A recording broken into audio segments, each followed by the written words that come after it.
Bismillahirrahmanirrahim. Assalamualaikum warahmatullahi wabarakatuh. Selamat pagi, salam sejahtera bagi kita semuanya. Pertama-tama saya ingin mengucapkan terima kasih dan penghargaan yang setinggi-tingginya kepada Bapak Gubernur Jawa Tengah, Pak Wagub, beserta seluruh bupati dan wali kota, serta gugus tugas, seluruh rumah sakit, jajaran dokter, perawat,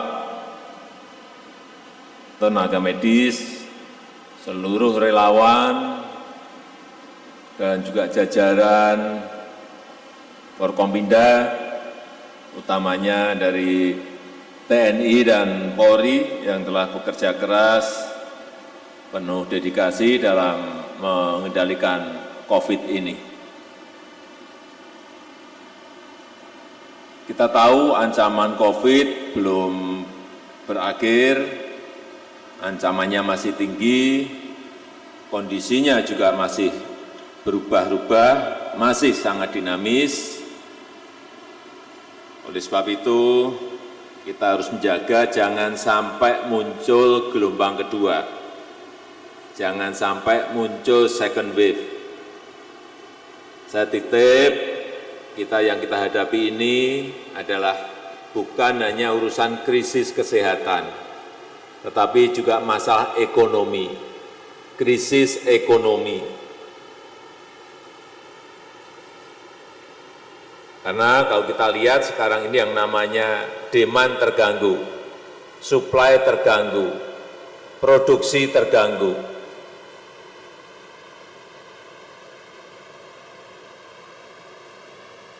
Pada kuartal yang pertama kita bisa tumbuh, masih tumbuh, keadaan normal kita di atas 5, tapi kuartal pertama kita tumbuh 2,97. Masih bisa tumbuh 2,97. Tetapi di kuartal kedua, kita sangat khawatir bahwa kita sudah berada di posisi minus pertumbuhan ekonomi kita. Inilah yang harus hati-hati mengelola, memanajemeni krisis ini agar urusan kesehatan dan ekonomi ini bisa berjalan beriringan. Jadi saya harapkan Bapak, Ibu, dan saudara-saudara sekalian, gas dan remnya itu betul-betul diatur. Jangan sampai melonggarkan tanpa sebuah kendali rem. Sehingga mungkin ekonominya bagus, tapi COVID-nya juga naik. Bukan itu yang kita inginkan. COVID-nya terkendali, tapi ekonominya juga tidak mengganggu kesejahteraan masyarakat. Tapi ini bukan barang yang mudah. Semua negara mengalami. Dan kontraksi ekonomi terakhir yang saya terima, misalnya dunia diperkirakan di tahun 2020 akan terkontraksi minus 6 sampai minus 7,6. Artinya apa? Global, dunia sudah masuk ke yang namanya resesi. Dan bahkan saya sampaikan, tahun ini Singapura diprediksi minus 6,8, Malaysia minus 8, Amerika minus 9,7, Inggris minus 15,4, Jerman minus 11,2, Perancis minus 17,2, Jepang minus 8,3. Oleh sebab itu, kalau kita bisa mengatur, mengelola gas dan rem antara COVID, antara kesehatan dan ekonomi, inilah yang kita harapkan. Dan ini menjadi tanggung jawab kita semuanya. Bukan hanya gubernur, bupati dan wali kota, tapi jajaran Forkompinda, TNI, Polri, seluruh gugus tugas agar betul-betul menjaga agar itu bisa berjalan dengan baik. Oleh sebab itu, saya titip jangan sampai membuka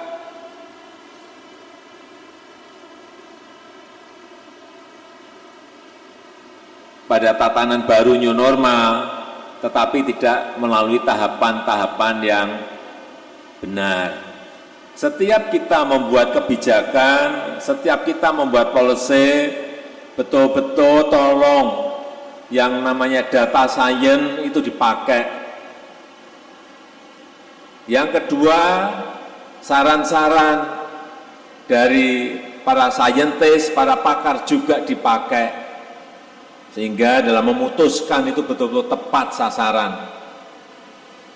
Tadi disampaikan oleh Pak Gub, data-data sudah jelas, ada, itulah yang kita pakai. Jangan sampai kita berani membuka, masuk ke new normal, tetapi keadaan datanya masih belum memungkinkan, jangan dipaksa. Sehingga tahapan-tahapan harus betul-betul disiapkan. Ada yang namanya yang pertama prakondisi, betul-betul ada prakondisi. Kalau sudah ada prakondisi, masuk yang kedua, timingnya kapan kita buka. Timingnya harus tepat.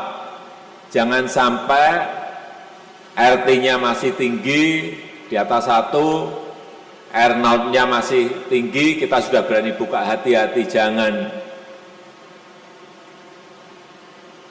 membuat kebijakan tanpa sebuah data sains yang jelas. Kalau sudah prakondisi, timing, yang ketiga, prioritas sektor mana dulu yang dibuka, tidak langsung dibuka semuanya. Apakah sektor industrinya sudah memungkinkan? Silahkan. Apakah sektor pariwisatanya sudah memungkinkan? Silahkan. Tetapi juga mungkin masih dibatasi, kalau kapasitas biasanya 1.000 ya, 500 dulu. Tidak usah tergesa-gesa, karena yang kita hadapi ini dua, kesehatan dan ekonomi. Yang semuanya harus berjalan dengan baik. Kalau prioritas sudah ditentukan, kita jangan lupa untuk setiap hari, setiap minggu, setiap 2 minggu, terus dievaluasi, dimonitor dan dievaluasi. Kalau memang keadaannya naik, ya tutup lagi. Harus berani seperti itu, harus berani memutuskan seperti itu. Tidak bisa lagi kita sekali lagi memutuskan sebuah kebijakan tanpa dilihat yang namanya data sains dan masukan dari para pakar. Yang kedua, saya titip kepada gubernur, bupati, dan wali kota agar anggaran-anggaran yang berkaitan dengan kesehatan itu segera dikeluarkan. Karena ini menyangkut nanti peredaran uang yang ada di masyarakat. Yang kedua, yang berkaitan dengan belanja bansos juga disegerakan.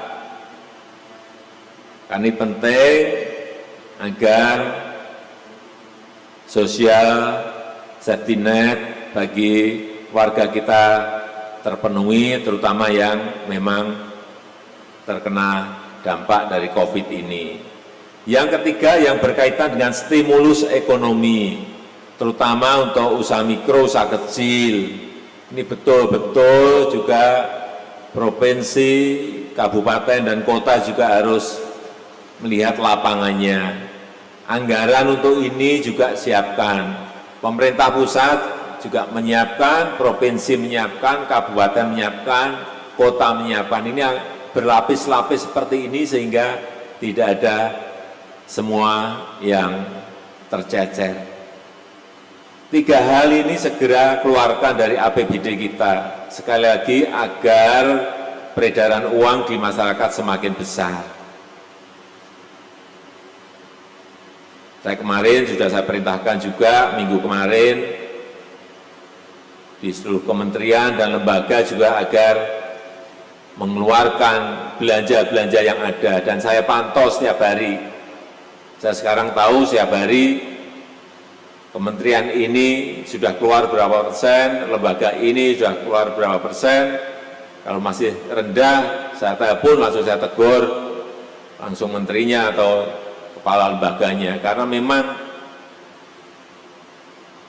jangan kita biarkan uang yang beredar ini semakin kering atau semakin sedikit. Harus terus belanja-belanja itu kita dorong agar peredaran uang yang ada di masyarakat semakin banyak. Yang terakhir, menurut saya posisi sekarang ini strategi intervensi yang berbasis lokal itu yang paling efektif untuk menangani COVID. Strategi intervensi yang berbasis lokal. Jadi mengkarantina, mengisolasi RT, mengisolasi RW, mengisolasi kampung atau desa itu lebih efektif daripada kita mengkarantina kota atau kabupaten. Ini lebih efektif. Jadi strategi ini agar kita pakai bersama-sama, sehingga kita harapkan terjadi penurunan di RT maupun di R0. Saya sangat berterima kasih atas kerja keras seluruh jajaran di Provinsi Jawa Tengah, dan saya akan melihat, kita harapkan dalam bulan depan Juli betul-betul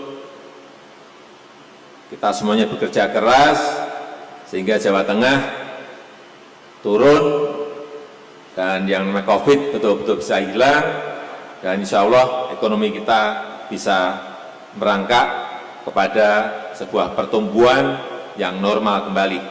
Saya rasa itu yang bisa saya sampaikan pada kesempatan yang baik ini. Terima kasih. Saya tutup. Wassalamualaikum warahmatullahi wabarakatuh.